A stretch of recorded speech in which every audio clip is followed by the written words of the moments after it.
TB, I don't know who this is, but the real name, TB says they saw a patient this morning. Amazing, they brought these patients this morning.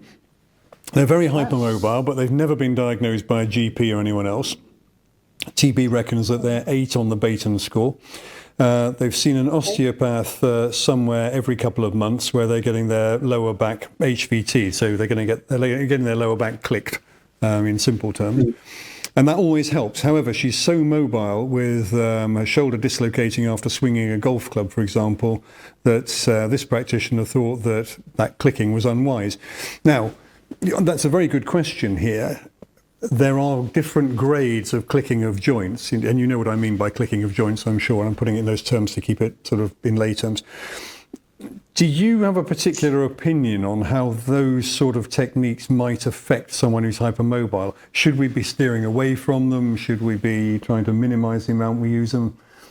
It says here that it was helpful in this particular case.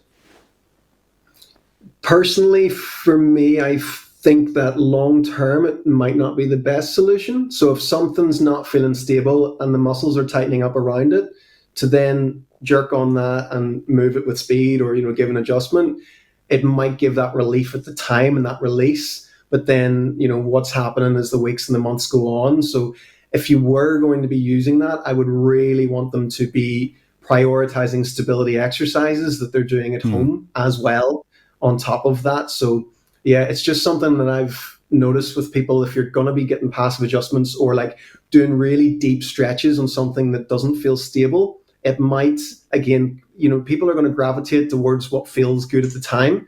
And not many people are going to want to work on their balance or major deep core activation to help their pain, because it doesn't seem to make sense in their minds. But it's the long-term thing you're thinking of. So it might help temporarily, but as long as you're combining it with stability focus as well, I would always say. Yeah, well, I'd like to think that anyone who is manipulating a joint, is adjusting a joint, is only doing it to overcome the pain at that particular time or the reduced mobility at that time, but they would be looking much more in depth about how we prevent the problem recurring and so on. And hopefully, particularly in this case where we've got a Baton score of 8, I imagine that TB will be looking at a program whereby that patient can establish some stability. And maybe actually your online program would be a good option for that. We'll talk about that later.